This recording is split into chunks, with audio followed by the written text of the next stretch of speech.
Hello, everyone. I want to speak again today about Eric Zemmour. I don't know. I'm finding it extremely exasperating watching Lebanese know-it-alls who probably know zero about France and are just only perhaps t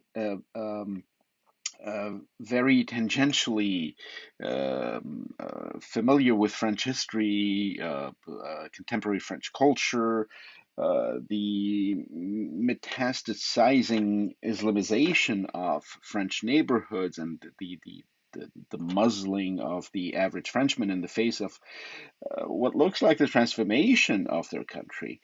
It's kind of annoying watching, Lebanese folks volunteering unsolicited opinions on the ongoing presidential campaign in France and pontificating on a fight they have absolutely nothing to do with, and essentially no dogs in the fight.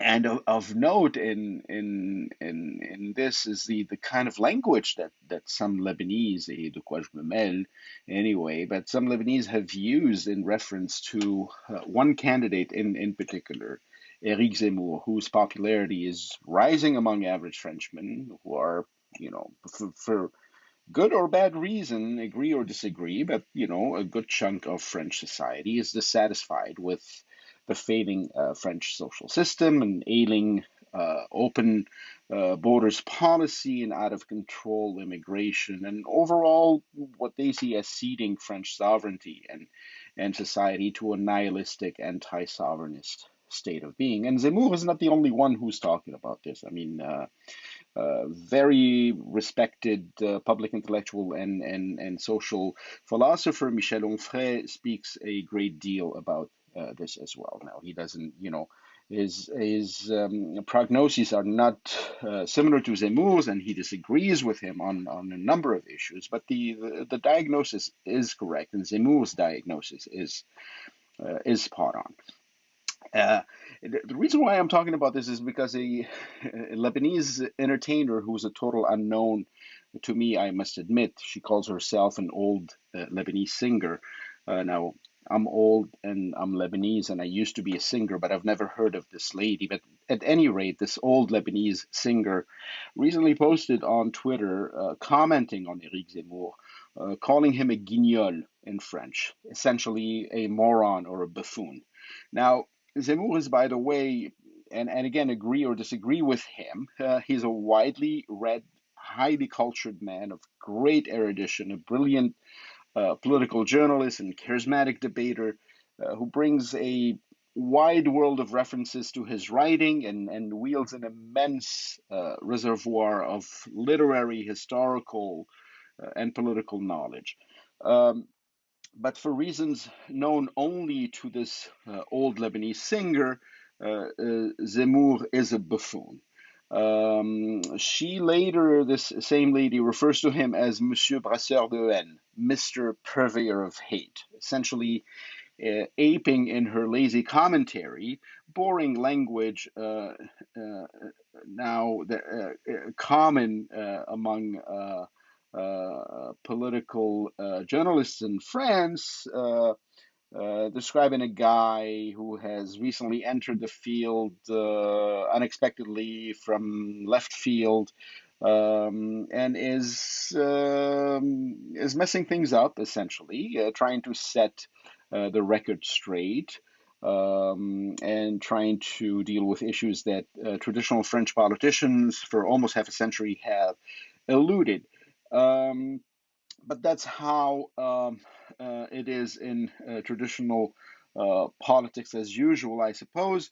When an outsider says, enough is enough, I refuse to let my culture die, I won't stand idly by watching my civilization go under, he becomes a purveyor of hate and a buffoon and a plain racist in the eyes of the traditional bien-pensants, the wokesters, as they like to be called today, essentially um, unthinking consumers of prepackaged media, reproducing what the media feed them, in a knee-jerk kind of fashion. And some accusing Zemmour of being a hater, a racist, an Islamophobe are fashionable mots valises qui font le trottoir, as the French would say, essentially meaningless portmanteau words, work in the sidewalks, and used as almost as chewing gum by the bien-pensant, intellectually lazy PC crowd. But truth doesn't fear the hollow language of bien-pensants fashionistas.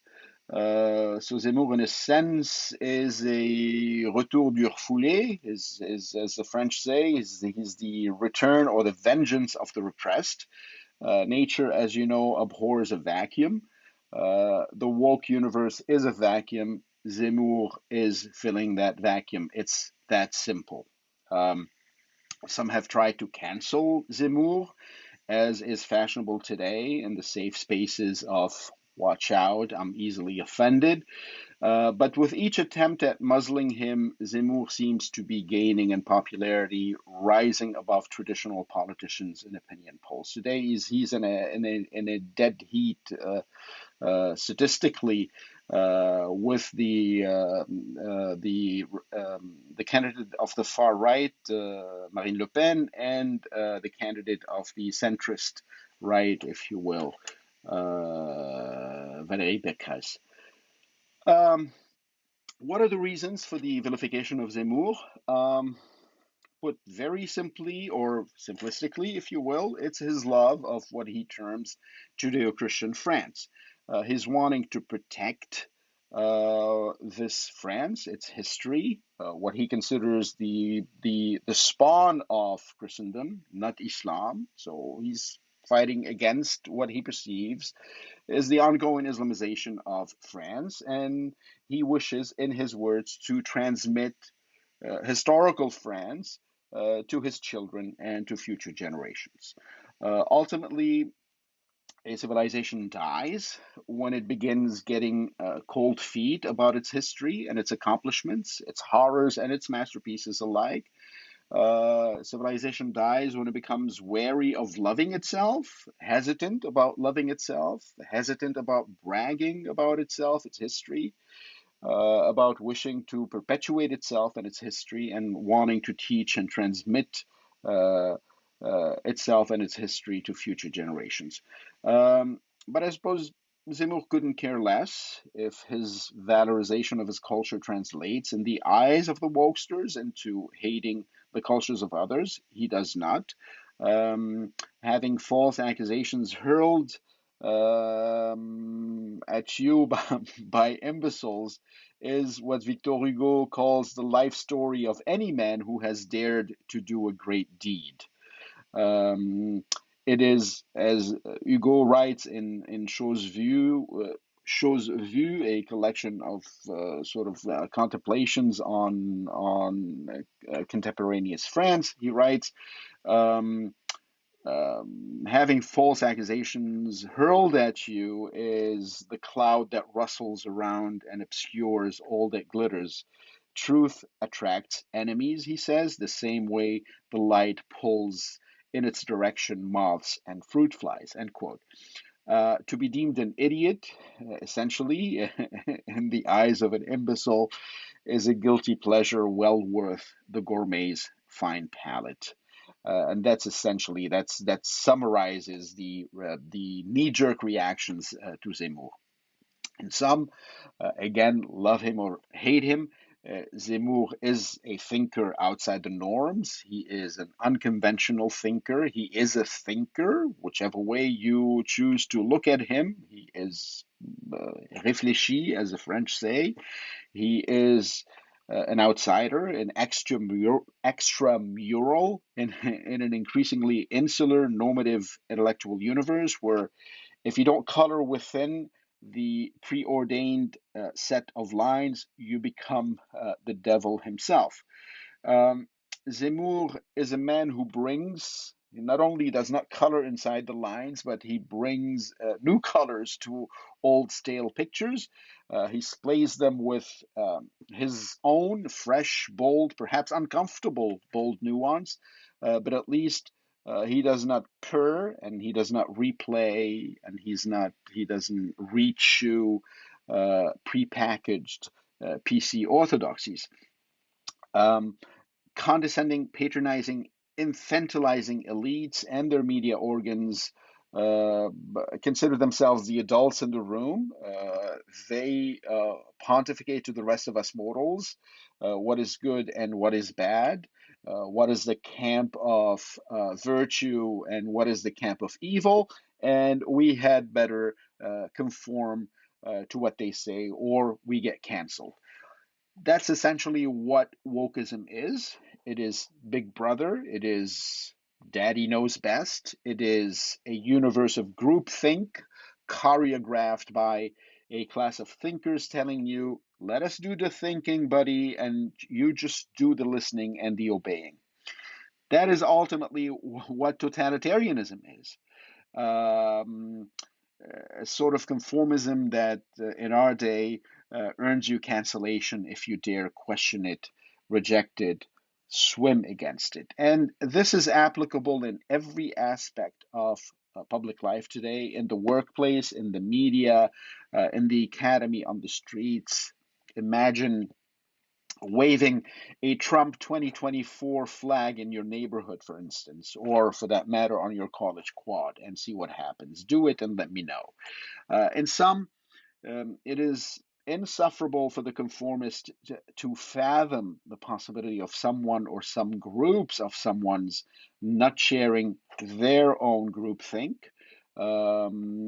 Forget about Montaigne and this, his famous phrase of, rubbing and filing one's brain against the brain of the others. This does not exist in our modern world today. It doesn't fit. It doesn't fit because what groupthink is spawning for our times is what amounts to essentially intellectual eugenics, a form of genetic engineering for the brain.